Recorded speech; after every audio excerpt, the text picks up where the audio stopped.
আমরা পরাজিত জাতি না বিজয় জাতি? আজ নিঃসন্দেহে আমাদের উত্তর একটাই হবে, পৃথিবীতে যদি কোনো পরাজিত জাতি বলে কেউ আছে, সেই জাতির নাম হচ্ছে মুসলিম জাতি। চতুর্দিকে শুধু মার খাওয়া এদের কাজ, চতুর্দিকে এদের শুধু অপমানিত হওয়া, চতুর্দিকে বঞ্চিত হওয়া।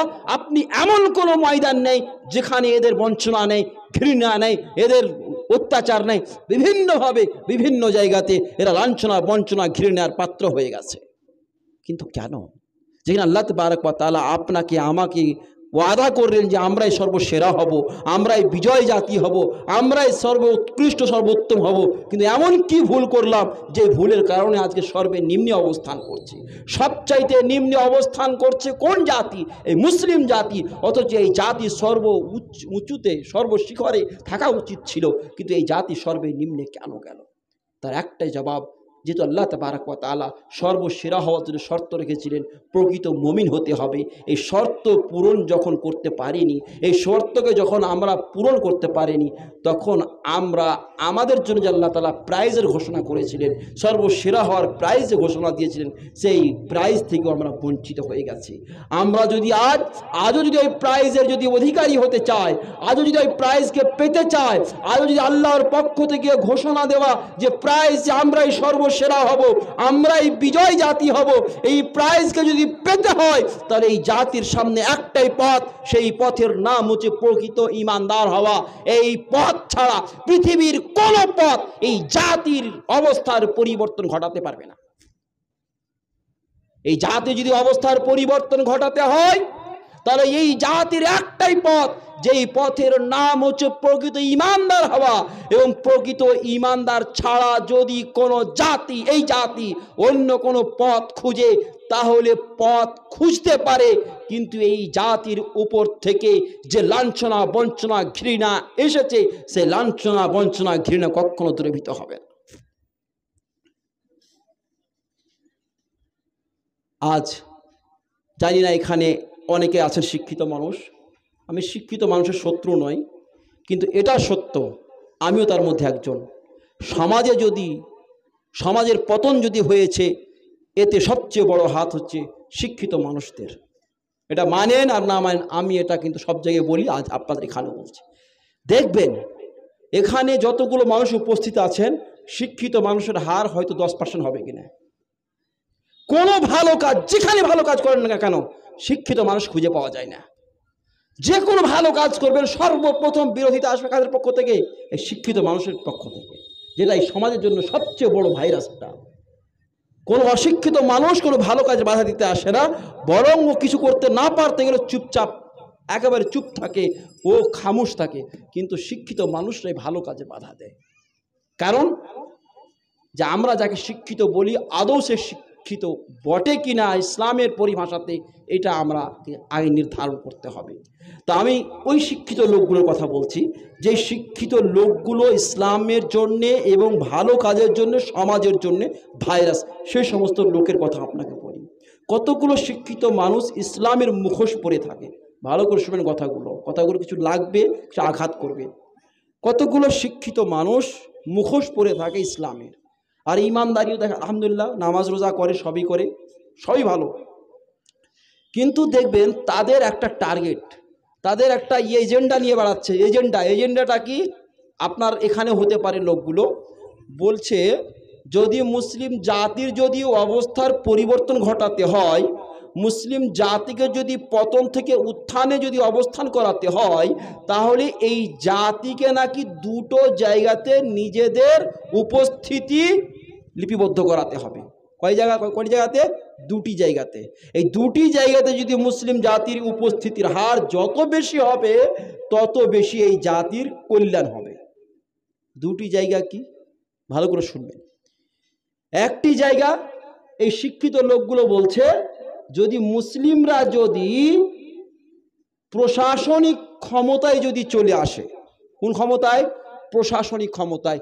যদি মুসলিমদের ছেলেরা যদি আইএস আইপিএস অমুক ডিএম পিএম বিডিও অমুক তমুক, এরা যদি এই সমস্ত প্রশাসনিক ক্ষমতায় যদি নিজেদের যদি গদি দখল করতে পারে, এরা যদি প্রশাসনিক ক্ষমতায় যদি নিজেদের যদি উপস্থিতির নথিভুক্তি করতে পারে, তা হতে গেলে হয়তো এই জাতির পরিবর্তন ঘটবে। এই শিক্ষিত মানুষগুলির এগুলো ধারণা। তাই বলছে আপনার সন্তানকে আইএস বানান, আপনার ছেলেকে আইপিএস বানান, আপনার ছেলে আইএস হবে, ডিএম হবে, বিডিও হবে, তাহলে আপনার দরদি হবে, আপনার দরদ গাইবে। এক কতগুলো মানুষ আছে যারা বলছে, শিক্ষিত মানুষেরা, তারা বলছে দ্বিতীয় জায়গায় যেখানে মুসলিমদেরকে নিজেদের উপস্থিতি নথিভুক্তি করাতে হবে, সেই দ্বিতীয় জায়গাটির নাম হচ্ছে শাসন ক্ষমতা। শাসন ক্ষমতা, যদি শাসন ক্ষমতায় যদি এদের উপস্থিতি থাকে, তাহলে গেলে মুসলিমদের অবস্থার পরিবর্তন হবে। নাকি বলে মুসলিমরা যদি শাসক হয় তাহলে নাকি মুসলিমদের অনেক নাকি কল্যাণ হবে। আমি বলছি এই দুটোই ধারণা ইসলাম বিরোধী ধারণা। এই দুটোই ধারণা ইসলাম বিরোধী। ইসলাম কখনো এই যে শাসন ও প্রশাসন ক্ষমতা দিয়ে আপনি মনে করেন যে ইসলামের মুসলমানদের অবস্থার পরিবর্তন ঘটাবো, এটা কখনো সম্ভব নয়। কারণ এর জ্বলন্ত প্রমাণ আপনাকে দিয়ে দেয়, আপনাকে জ্বলন্ত প্রমাণ। জ্বলন্ত প্রমাণটা কি? আমাদের বর্তমান বিশ্বে মুসলিম কান্ট্রি কতটি আছে? প্রায় 57টা। বর্তমান বিশ্বে মুসলিম কান্ট্রির সংখ্যা কতটা? প্রায় 57টা। আচ্ছা বলুন তো, 57টা দেশের অবস্থা ভারত থেকে ভালো আছে? এক্কা দুক্কা বাদ দিয়ে 57টা যে মুসলিম কান্ট্রি রয়েছে, সেই 57টা মুসলিম কান্ট্রির অবস্থা আমরা যারা শাসন ক্ষমতায় নেই, প্রশাসনিক ক্ষমতায় নেই, যেখানে 57টা দেশে মুসলিমরা শাসন ক্ষমতায় রয়েছে এবং কি প্রশাসনিক ক্ষমতায় রয়েছে। আপনাকে উদাহরণের নাম নিয়ে বলছি। বাংলাদেশ, পাকিস্তান, আপনি চলে যান ইয়ামান, সিরিয়া, মিশর ইত্যাদি ইত্যাদি। এইগুলো আমাদের থেকে ভালো অবস্থায় অবস্থান করছে কেন? তারা তো মুসলিম, তাদের প্রশাসনিক ক্ষমতা রয়েছে তাদের হাতে শাসন ক্ষমতা রয়েছে, সব কিছু তাদের হাতেই রয়েছে। তাদের তো হওয়া উচিত ছিল, মুসলিমদের অবস্থা ভালো হওয়া উচিত ছিল, কিন্তু ভালো নেই। কারণ হচ্ছে শাসন ক্ষমতা, প্রশাসনিক ক্ষমতা কখনো এই জাতির উন্নতি করতে পারে না, এই জাতির অবস্থার পরিবর্তন ঘটাতে পারে না। বরং যদি এই জাতির পতন থেকে যদি উত্থান ঘটাতে হয়, এই জাতিকে যদি উত্থানে যদি অবস্থান করাতে হয়, এই জাতির অবস্থার যদি পরিবর্তন ঘটাতে হয়, সেইভাবেই পরিবর্তন ঘটাতে হবে, সেইভাবেই জাতিকে পরিবর্তন করতে হবে, সেইভাবেই এর উত্থান ঘটাতে হবে যেইভাবে আল্লাহ রসুল জনাবে মুহাম্মদুর রাসূলুল্লাহ সাল্লাল্লাহু আলাইহি ওয়াসাল্লাম এই জাতির উত্থান ঘটিয়েছিলেন। আপনাকে জিজ্ঞেস করছি, বর্তমান মানবতার যে অবস্থা, বর্তমান পরিস্থিতিতে যে মানবতা যেই অবস্থায় অবস্থান করছে, ভালো করে শুনুন কথাগুলো। এই বর্তমান সিচুয়েশনকে, বর্তমান অবস্থাটাকে, যে মুসলমান শুধু নয় সারা বিশ্বব্যাপী যে মানবতা কোন জায়গায় অবস্থান করছে, কতটা কষ্টের মধ্যে এবং কতটা ভয়াবহতার মধ্যে অবস্থান করছি, এটাকে এক সাইডে রাখুন এবং ব্রেনের ছবি একটা এঁকে নিন যে আমরা কোন অবস্থায় অবস্থান করছি, এক সাইডে রাখুন। অপরদিকে আরেকটা সাইডে আপনি রাখুন যে আল্লাহ রসুল জনাবে মুহাম্মদুর রাসূলুল্লাহ সাল্লাল্লাহু আলাইহি ওয়াসাল্লাম যখন পৃথিবীতে প্রেরিত হয়েছিলেন, পৃথিবীতে নবী এবং রসুল হয়ে প্রেরিত হয়েছিলেন, সেই মুহূর্তের অবস্থাটা কেমন ছিল? ভালো করে শুনবেন। এক সাইডে আমাদের বর্তমান সিচুয়েশন, বর্তমান অবস্থা, যে আমরা কি অবস্থায় নিজের দিন অতিবাহিত করছি, এটা এক সাইডে রাখুন। এবং যেই মুহূর্তে আল্লাহ রসুল সাল্লাল্লাহু আলাইহি ওয়াসাল্লাম নবী এবং রসুল হয়ে পৃথিবীর বুকে প্রেরিত হয়েছিলেন, সেই মুহূর্তে পৃথিবীর অবস্থা কেমন ছিল, কতটা ভয়ানক ছিল, কতটা ভয়াবহ ছিল, এই একটা ছবি এক সাইডে রাখুন। তারপরে আপনাকে আমি জিজ্ঞেস করছি যে আজকের অবস্থা বেশি ভয়ঙ্কর না যেই মুহূর্তে আল্লাহর রসুল পৃথিবীর বুকে নবী এবং রসুলে প্রেরিত হয়েছিলেন, সেই মুহূর্তের অবস্থাটা বেশি ভয়ঙ্কর? কোন অবস্থাটা বেশি ভয়ঙ্কর ছিল? উত্তর দিন, কথা বলুন। আজকের অবস্থাটা না তখনকার অবস্থাটা? আলহামদুলিল্লাহ, তখনকার অবস্থাটা এর থেকেও ভয়ঙ্কর এবং ভয়াবহ অবস্থা ছিল সেই যুগে। সেই মুহূর্তে যখন আল্লাহ রসুল জনাবে মুহাম্মদুর রাসূলুল্লাহ সাল্লাল্লাহু আলাইহি ওয়াসাল্লাম সেই সমাজে যখন প্রেরিত হলেন, সেই সমাজে যখন নবী এবং রসুল হয়ে প্রেরিত হলেন, সেই মুহূর্তে যে অস্ত্র নিয়ে পৃথিবীতে প্রেরিত হয়েছিলেন, সেই অস্ত্র দিয়ে আজকের বর্তমান সিচুয়েশন এবং পরিস্থিতিকে পরিবর্তন করতে হবে। যে অস্ত্রের মাধ্যম দিয়ে এর থেকে ভয়ঙ্কর পরিস্থিতিকে পরিবর্তন করে দেখিয়েছিলেন, সেই অস্ত্র আজকে আমাদের সমাজের মধ্যে প্রতিষ্ঠা করতে হবে। তাছাড়া দ্বিতীয় কোনো অস্ত্র দিয়ে আপনি যতই কিছু করুন না কেন সমাজ পরিবর্তন করতে পারবেন না। আপনি জানেন আল্লাহ রাসূল সাল্লাল্লাহু আলাইহি ওয়াসাল্লাম যখন প্রেরিত হয়েছিলেন সেই ভয়ঙ্কর পরিস্থিতিতে কি অস্ত্র নিয়ে এসেছিলেন বলতে পারবেন? সেই অস্ত্রের নাম কি ছিল? সেই অস্ত্রটা ছিল আল্লাহ তাবারক ওয়া তাআলা আল্লাহর রাসূলকে এর থেকে ভয়ঙ্কর সমাজে প্রেরণ করছেন, যেখানে কি আর বলবো, মানে অশান্তির কথা, যেখানে কেউ কারো অধিকার বুঝতো না, কেউ কারো সম্পর্ক বুঝতো না, সেখানে ছিল না কোনো রকমের ন্যায়, কোনো রকমের বিচার, কোনো রকমের মানে যেখানে এমন কোনো অন্যায় ছিল না যে ওই সমাজে অবস্থিত ছিল না। এমন এক ভয়ঙ্কর সমাজের মধ্যে আল্লাহ রাসূলকে আল্লাহ তাবারক ওয়া তাআলা প্রেরণ করছেন একটা অস্ত্র দিয়ে। সেই অস্ত্রটার নাম ছিল ইকরা বিসমি রাব্বিকাল্লাযী খলাক। সেই অস্ত্রের নামটা কি ছিল? ইকরা বিসমি রাব্বিকাল্লাযী খলাক। আল্লাহ তাবারক ওয়া তাআলা সেই মুহূর্তে যখন প্রেরণ করছেন, অন্যায়ের শেষ ছিল না, কিন্তু কোনো অন্যায়ের কথা বললেন না, কোনো কিছুই বললেন না, কোনো বিধিবিধান বললেন না। শুধুমাত্র আল্লাহ তাবারক ওয়া তাআলা বলছেন ইকরা বিসমি রাব্বিকাল্লাযী খলাক। হে নবী, আপনি আপনার সেই প্রভুর নামে পড়ুন, আপনার সেই রবের নামে পড়ুন যে রব আপনাকে সৃষ্টি করেছে। শিক্ষার কথা বলেছেন, শিক্ষার কথা বলেছেন। তো কারণ যদি কোনো জাতিকে যদি কোনো কাজ করাতে হয় তাহলে সেই জাতিকে আগে সেই ব্যাপারে শিক্ষিত করে তুলতে হবে। যদি সেই ব্যাপারে যদি জাতিকে শিক্ষিত করে তুলতে না পারি, সেই জাতিকে কোনো কিছু বলে নামাজের বিধিবিধান বলে আপনার কিচ্ছু হবে না, জাতির কোনো পরিবর্তন ঘটবে না। তাই আজ এই সমাজের মধ্যে আজও যদি সবচেয়ে নোংরামি চলছে, আজও যদি সমাজের মধ্যে সবচেয়ে সমাজ বিরোধী, ইসলাম বিরোধী, শরীয়ত বিরোধী, শরীয়ত পরিপন্থী কাজে মানুষ লিপ্ত রয়েছে, এর অন্যতম কারণ হচ্ছে এই সমাজ থেকে ইসলামের শিক্ষা নামক যে একটা অস্ত্র ছিল, এই ইসলামিক শিক্ষা নামক অস্ত্রকে সমাজ থেকে উৎখাত করে ফেলে দিয়েছে। যার কারণে আজকে সমাজ থেকে শান্তি নামক যে একটা যে পণ্য ছিল, সেই শান্তি নামক পণ্য সমাজ থেকে উৎখাত হয়ে গেছে। তাই আল্লাহ রাসূলুল্লাহ মুহাম্মদুর রাসূলুল্লাহ সাল্লাল্লাহু আলাইহি ওয়াসাল্লাম প্রেরিত হলেন ইকরা বিসমি রাব্বিকাল্লাযী খলাক এই একটি অস্ত্র নিয়ে। আর এই অস্ত্রের ফল কি হয়েছিল? আল্লাহ রাসূল সাল্লাল্লাহু আলাইহি ওয়াসাল্লাম এই অস্ত্রের মাধ্যম দিয়ে এক ভয়ঙ্কর পরিস্থিতিকে নর্মাল পরিস্থিতি পরিবর্তন করে দিলেন, একটা শান্ত পরিবেশ, শান্ত সমাজ তৈরি করে দেখিয়েছিলেন। আপনাকে প্রশ্ন করছি, রহসপুর গ্রামে একটা মাদ্রাসা আছে, সামনে মাদ্রাসা, আলহামদুলিল্লাহ খুব সুন্দর, চাকচিক্য, খুব আকর্ষণীয় মাদ্রাসা। আপনার গ্রামের কটা প্রোডাক্ট তৈরি করতে পেরেছেন আপনার এই উত্তর দিতে পারবেন? যেখানে বছর গেলে 50 থেকে 60 বা 70-80 লক্ষ টাকা ব্যয় হয় জাতির, সেখানে জাতি এই গ্রামের মানুষ কতটা এখান থেকে উপকৃত আপনারা হয়েছেন? তার মানেটা কি যে আপনার কাছে এই শিক্ষাটার কতটা গুরুত্ব রয়েছে, এই শিক্ষাটা আপনার কাছে কি মানে স্থান রাখে, এটাই প্রমাণ করে যে আপনার গ্রামে এখান থেকে আজও পর্যন্ত 10টা প্রোডাক্ট তৈরি করতে আপনি পারেননি বা আপনি আপনার ছেলেকে দেননি। এটাই প্রমাণ যে আপনার শিক্ষার প্রতি ভক্তি নেই। আর যেই জাতির এই শিক্ষার প্রতি ভক্তি নেই, সেই জাতি সব কিছু হতে পারে, আইএস হতে পারে, আইপিএস হতে পারে, ডক্টর হতে পারে, ইঞ্জিনিয়ার হতে পারে, ও প্রধানমন্ত্রী হতে পারে, এমপি এমএলএ হতে পারে। আজ আমাদের ভারতবর্ষের মধ্যে অনেক এমপি এমএলএ রয়েছে। আমার পাকুড়ে এমএলএ মুসলিম, আমার পার্শ্ববর্তী বাংলাদেশে চলে যান, আপনি বিধানসভাতে দেখেন, আপনার লোকসভায় দেখেন, সবাই মুসলিম, কিন্তু এলাকার কোন মুসলিমের কি এমন উপকার হয়ে গেছে আপনি বলতে পারেন? আপনার মুসলিম হওয়াটাই যদি মুসলিমদের জন্য যদি উপকার হতো, তাহলে আজকে এই এলাকার অবস্থা এই জায়গায় অবস্থান করতো না। তার কারণ একটাই যে আল্লাহ রাসূলুল্লাহ মুহাম্মদুর রাসূলুল্লাহ সাল্লাল্লাহু আলাইহি ওয়াসাল্লাম যে অস্ত্র দিয়ে সমাজে শান্তি প্রতিষ্ঠা করেছিলেন, সেই অস্ত্র আমার মধ্যে নেই।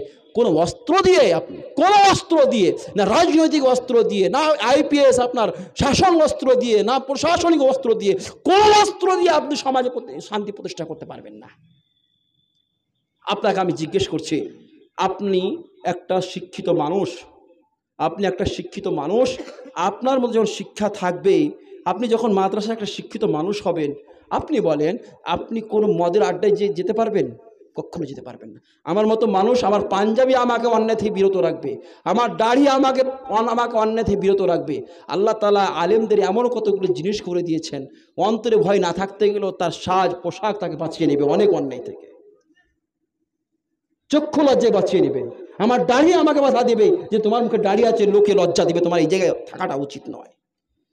তো আপনার মধ্যে যখন এই শিক্ষাটা চলে আসবে, তখন অটোমেটিক্যালি আপনার রূপরেখা পরিবর্তন হবে, আর আপনার রূপরেখায় আপনাকে অন্যায় থেকে অটোমেটিক্যালি দূরে রাখবে। তা হতে গেলে আজ এই সমাজে অশান্তির অন্যতম একটি কারণ হচ্ছে শিক্ষা থেকে বঞ্চিত থাকা। তাই প্রথম কাজ আমাদের সেটা হচ্ছে কি, শিক্ষা এই সমাজের মধ্যে প্রতিষ্ঠা করা। শিক্ষা নামক অস্ত্র যদি প্রতিষ্ঠা করতে পারি, তাহলে আজ সমাজে আবার উত্থান ঘটবে, জাতির উত্থান ঘটবে। যেই জাতি 313 জন 1000 মোকাবেলাতে বিজয় লাভ করেছিল, আজ কোটি কোটি সংখ্যা থাকা সত্ত্বেও আজকে পরাজিত এই জাতি কেন? তার কারণ একটাই, যে এই জাতি শিক্ষা থেকে অনেকটাই দূরে। এবারে আপনাদের সম্মুখে আসি যে কি কি কারণ রয়েছে, আর যে কারণবশত আমরা আজকে এই জাতি লাঞ্ছিত, বঞ্চিত, ঘৃণিত কেন। আমি অনুরোধ করবো এখানে উপস্থিতিদের সাথে সাথে আশেপাশে যে সমস্ত মা ও বোনেরা বাড়িতে অবস্থান করছেন আছেন, হয়তো মাইকের আওয়াজ শব্দ আপনার কানে পৌঁছাচ্ছে, যদি কণ্ঠ এবং আওয়াজ যদি আপনার কানে পৌঁছে থাকে, তাহলে গেলে কথাগুলো শুনে থাকবেন। আজ মুসলিম জাতি শুধু নয়, সারা পৃথিবীকে আমি আমভাবে বলছি এটা, যে আজকে আমরা বিভিন্নভাবে লাঞ্ছনা, বঞ্চনা, ঘৃণার বিভিন্ন আপদ বিপদের সম্মুখীন হয়ে আছি। বিভিন্ন আপদ বিপদের সম্মুখীন আমরা, যে আপদ বিপদের কথাগুলো বলতে গেলে আমার মনে হয় এমন কোনো ক্ষেত্র যে ক্ষেত্রে আমরা আপদ বিপদের সম্মুখীন আমরা হইনি। তার মধ্যে আমরা আজ বর্তমান সময়ে দেখবেন মানুষ বিভিন্ন রকমের রোগে আক্রান্ত, বিভিন্ন রকমের রোগে আক্রান্ত। এই রোগে যে আক্রান্ত হচ্ছে, নতুন নতুন রোগ, নতুন নতুন যেই ভাইরাস, নতুন নতুন যে আপনার ব্যাধি, নতুন নতুন যে আপনার রোগ আসছে, কেন আসছে? এরও আপনার আমার কারণে আসছে, আমার আপনার কারণে আসছে। আপনি মনে করবেন না যেটা হচ্ছে না হচ্ছে নয়, বরং এর পিছনে একটা কারণ আছে। আমি বলছি না, আল্লাহ রাসূলুল্লাহ মুহাম্মদুর রাসূলুল্লাহ সাল্লাল্লাহু আলাইহি ওয়াসাল্লাম বলছেন, হাদিসের বর্ণনাকারী হযরত আব্দুল্লাহ ইবনে উমর রাদিয়াল্লাহু তাআলা আনহু উনি বলছেন, আল্লাহ রাসূল সাল্লাল্লাহু আলাইহি ওয়াসাল্লাম বলেছেন, কি বলছেন? لم تزل الفاحشة بقوم قط حتى تعلنوا بها إلا فشى بهم الطاعون والأوجاع التي لم تكن مضت في أسلافهم الذين مضوا। আল্লাহ রাসূল সাল্লাল্লাহু আলাইহি ওয়াসাল্লাম বলছেন যে যখন কোনো জাতির মধ্যে প্রকাশ্যে নির্লজ্জতা হতে থাকবে, ভালো করে শুনবেন, যখন কোনো জাতির মধ্যে প্রকাশ্যে খুল্লাম খোল্লা নির্লজ্জতা হতে থাকবে, খুল্লাম খোল্লা, প্রত্যেকজনকে আমি জিজ্ঞেস করছি, আপনার রহসপুর গ্রামে আজকে একটা মেয়ে, 5টা মেয়ে, 5টা ছেলে দাঁড়িয়ে কথা বলতে কারো দ্বিধা হয়? লজ্জাবোধ করে? ঠেলাঠেলি করতে, লড়াই করতে লজ্জাবোধ করে? আল্লাহ রাসূল বলছেন, লাম তাজাল ফাহিশ বিকওমিন কাত্ত, যখন কোন জাতির মধ্যে হাত্তা ইউলিনু বিহা, যখন কোন জাতির মধ্যে প্রকাশ্যে নির্লজ্জতা হতে থাকবে, অশ্লীলতা হতে থাকবে, ইল্লা ফাশাবিউ তাউন, সেই জাতির মধ্যে আল্লাহর পক্ষ থেকে তাউন নামক একটি ভাইরাস, তাউন নামক একটি ব্যাধি ছড়িয়ে যাবে। ওয়াল আউজাউল্লাতি, এমন কতগুলো ভাইরাস ছড়িয়ে যাবে, এমন কতগুলি ব্যাধি ছড়িয়ে যাবে, এমন কতগুলি রোগ ছড়িয়ে যাবে, লাম তাকুল মাজাত, যেই রোগগুলি এর আগে পার হয়নি, আমাদের পূর্বসূরীদের মধ্যে, অর্থাৎ আমাদের পূর্বসূরী যারা পেরিয়ে গেছেন, আমাদের বাপদাদারা পেরিয়ে গেছেন, আমাদের বাপদাদার মধ্যে যে রোগ ভাইরাসগুলি ছিল না, সেই রোগ ভাইরাসগুলি আল্লাহ তাবারক ওয়া তাআলা এই জাতির মধ্যে নিক্ষেপ করে দেবেন, এই জাতির মধ্যে একেবারে আল্লাহ তাবারক ওয়া তাআলা চাপিয়ে দেবেন। কিসের কারণে? সেই কারণটি হচ্ছে একটাই, যখন এই জাতির মধ্যে নির্লজ্জতা, অশ্লীলতা, বেহায়াই, বেশরমি যখন প্রকাশ্য হতে থাকবে, তখন এই জাতির উপরে বিভিন্ন রকমের ভাইরাস, বিভিন্ন রকমের ব্যাধি আজকে আক্রান্ত করবে। আপনাকে বেশি দূর নিয়ে যাব না, অনেক কাছে, কিন্তু মাত্র একটা উদাহরণ দিয়ে আপনাকে বলে যাচ্ছি। সময় আমার খুব অল্প সময়, সেটি হচ্ছে এই, আমরা মাত্র 3 বছর আগে 4 বছর আগে দেখলাম 2020-তে যখন লকডাউন লেগেছিল, তখন আমরা দেখেছি একটি ভাইরাসের নাম শুনেছি, যার নাম ছিল করোনা ভাইরাস। 2019-এর আগে কেউ নাম শুনেছিলেন এটা? 2019-এর মার্চ মাসের আগে এই করোনা নামক ভাইরাসের নাম কেউ শুনেছেন? শুনেছিলেন? শুনেননি। হঠাৎ করে করোনা ভাইরাস নামক একটি ভাইরাস, এমন এক ভাইরাস যেই ভাইরাস পৃথিবীর সামনে কিয়ামতের একটা ঝলক দেখিয়ে চলে গেল। কার ঝলক? কিয়ামতের একটি ঝলক। কিয়ামত তো নয়, কিন্তু কিয়ামতকে ভাবার জন্য, কিয়ামতকে অনুধাবন করার জন্য আমার মনে হয় সেই 2020 এই জাতির জন্য যথেষ্ট ছিল। যেই মুহূর্তে আমরা দেখেছিলাম করোনা ভাইরাস নামক এই ভাইরাসের কারণে মানুষ বাড়ির মধ্যে বন্দী হয়ে গেছিল, মানুষ এমনভাবে ভীতু হয়ে গেছিল যে মানুষ চাইতে গেলেও, নিজের আত্মীয় মৃত্যুবরণ করতে গেলেও, এমনকি জানাজা, এমনকি গোসল দিতে পর্যন্ত মানুষ কম্পিত হয়ে গেছিল। এমন এক পরিস্থিতি দিয়ে মানুষ নিজের দিন অতিবাহিত করেছে। আমাদের সচক্ষে দেখা যে গঙ্গার মধ্যে মানুষের লাশের বন্যা বয়ে গেছে। আমরা দেখেছি শ্মশানের মধ্যে মানুষের মৃত্যু লাশের লাইন দেখেছি। আমরা দেখেছি যে কবরস্থানের মধ্যে হাজার হাজার মানুষের লাইন দেখেছি। শুধুমাত্র করোনা ভাইরাসে কোটি কোটি মানুষ একই ভাইরাসের মধ্যে মৃত্যুবরণ করেছে। এটা ছিল কিয়ামতের একটা বড় মানে একটা দৃশ্য কিয়ামতকে অনুধাবন করার জন্যে। কিন্তু তারপরে এই জাতি নিজেদের অবস্থার কোনো পরিবর্তন ঘটায়নি। কেন হয়েছে এগুলো? কেন হয়? শুধুমাত্র একটা কারণ, আল্লাহ রাসূল সাল্লাল্লাহু আলাইহি ওয়াসাল্লাম বলছেন যে নির্লজ্জতার কারণে। আজ আমি একটা উদাহরণ দিয়ে বললাম না, নির্লজ্জতা কতটা আমরা নিচুতে নেমে গেছি, এটা বোঝার জন্য শুধু এইটুকু আমি বলি, এইটুকু শুধু বলছি আপনাকে যে নির্লজ্জতা কতটুকু আছে। আমরা বলি আমাদের পাকুড়ের লোক যে আমাদের এলাকায় পর্দা খুব ভালো আছে।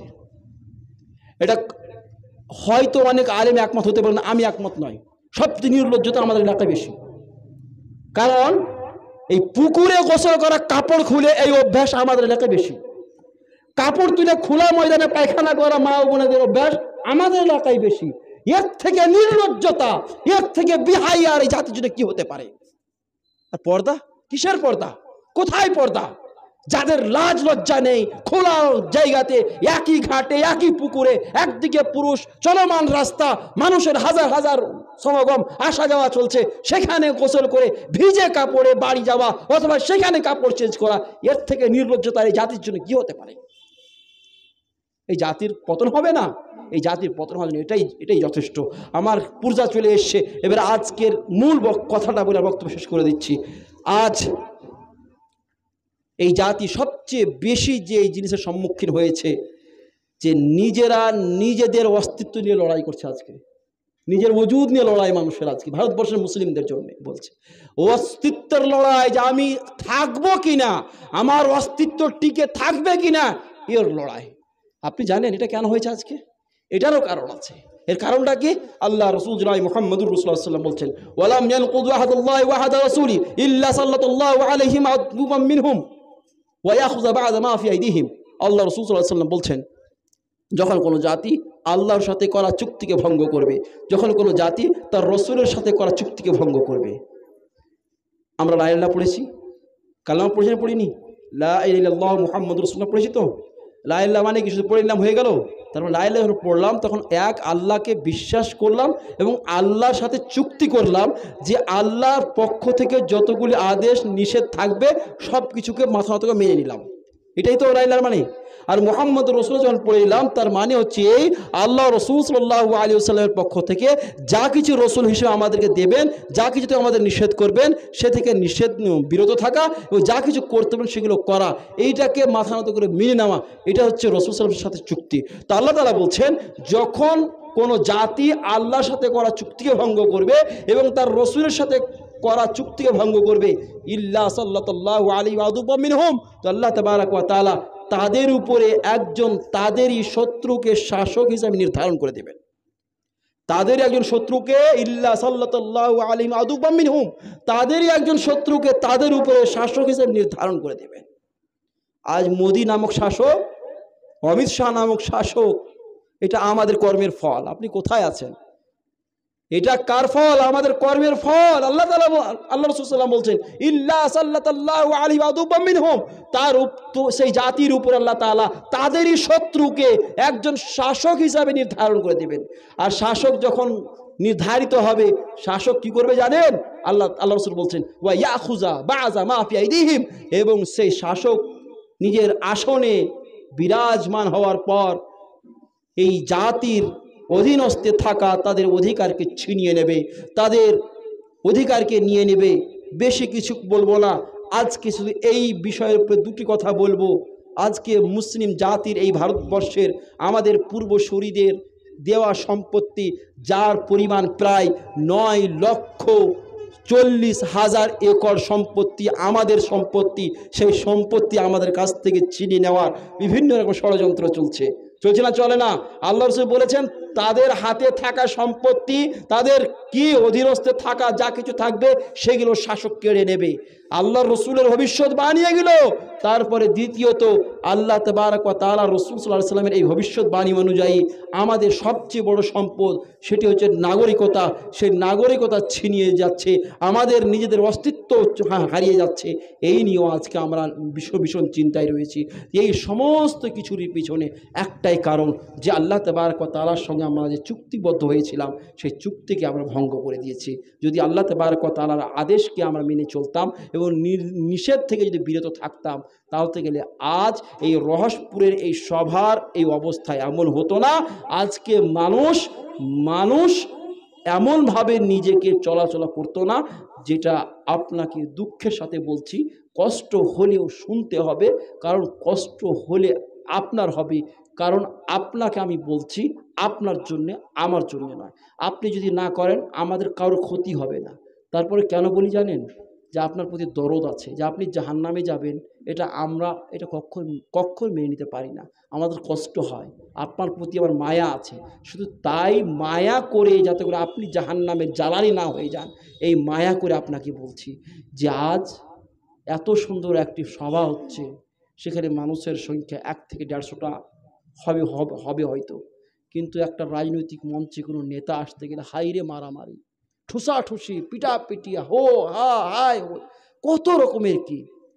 এই জাতির জন্য কি এটা যথেষ্ট নয়? এই জাতির পতনের জন্য এটা যথেষ্ট নয়? তাই শেষে আমার বক্তব্য শেষ করার আগে এই অনুরোধ রেখে, যে আল্লাহ তাবারক ওয়া তাআলা এই জাতিকে যে বিভিন্ন রকমের যে কারণে যে পতন ঘটেছে এই জাতির, তার মধ্যে একটা কারণ, যে কারণের মধ্যে সব কিছু ঢুকে আছে, সেটা হচ্ছে আল্লাহর সাথে করা চুক্তিকে। অর্থাৎ একজন মুমিন হিসেবে আমাদের প্রত্যেকের দায়িত্ব যে আল্লাহ তাবারক ওয়া তাআলার পক্ষ থেকে যা কিছু নির্দেশ আছে সেগুলোকে নিজের বাস্তব জীবনে বাস্তবায়ন করে দেখানো। তা হতে গেলে যখন আমরা বাস্তবায়ন করতে পারবো, তখন প্রকৃত মুমিন হতে পারবো। আর যখন প্রকৃত মুমিন হতে পারবো, তখন আমরা বিজয় জাতি হব। যখন আমরা বিজয় জাতি হব, তখন আমাদের রাজত্ব হবে, আমাদের সব কিছু হবে। কিন্তু তার জন্য আমাকে আগে প্রকৃত মুমিন হতে হবে। 2 মিনিট সময় আছে, দুটো কথা বলেই নিই আমি। কিন্তু সব কিছুই, এই যে প্রকৃত মুমিন হব, সব কিছুর জড় একটা, সেটা হচ্ছে শিক্ষা। শিক্ষা ছাড়া আপনি কখনো প্রকৃত মুমিন হতে পারেন না। পারবেন? আপনাকে একটা উদাহরণ দিলে বুঝতে পারবেন। এখানে একটা মনে করে নিন, বড় কোনো পুলিশ অফিসার এসে বসে আছে, পুলিশ অফিসার, বড় পুলিশ অফিসার এসে সাধারণ ড্রেসে এসে বসে আছে, সিভিল ড্রেসে এসে বসে আছে। তাহলে কেউ ওনাকে কি কোনো তোয়াক্কা করবেন? গুরুত্ব দেবেন? কেউ গুরুত্ব দেবেন না। কারণ তাকে আপনি চিনতে পারেননি বলে ওর কোনো গুরুত্ব নেই। কিন্তু যখন আপনি পরে জানতে পারেন যে এই লোকটা বড় একটা অফিসার, সে একটা সিআইডি অফিসার, আমাদের বিষয়ে একটা সিআইডি করতে এসছে, তখন আপনার হাব ভাব সব কিছু পরিবর্তন হয়ে যাবে। পরিবর্তন হবে না? আপনার মুখের রূপরেখা পরিবর্তন হয়ে যাবে, আপনার চিন্তা পরিবর্তন হয়ে যাবে। কেন পরিবর্তনটা হলো? যখন চিনতে পারলেন। তাহলে যে কোনো জিনিসকে আপনার কারোর প্রতি ভীতি যে জাগবে আপনার অন্তরে, তার আগে তাকে জানতে হবে। আপনি যাকে চিনলেন নাই, তার প্রতি ভয় হবে? কখনো ভয় হবে না। আপনার হাতের গুঁড়ে বেড়াবে, তা ভয় করবেন না। আপনি যে অনেক গুন্ডার নাম শুনি আমরা, অনেক সময় দেখা যায় সেই গুন্ডা পাশে বসে আছে, তারই ব্যাপারে আলোচনা করছি, বুঝতে পারি না কেন, ভয় নেই, কারণ যে আমি ওকে চিনতে পারিনি।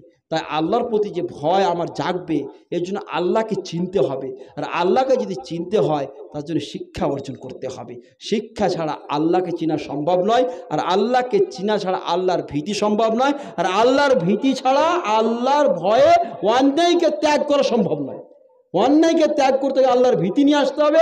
আল্লাহর ভীতি নিয়ে আসতে গেলে আল্লাহকে চিনতে হবে।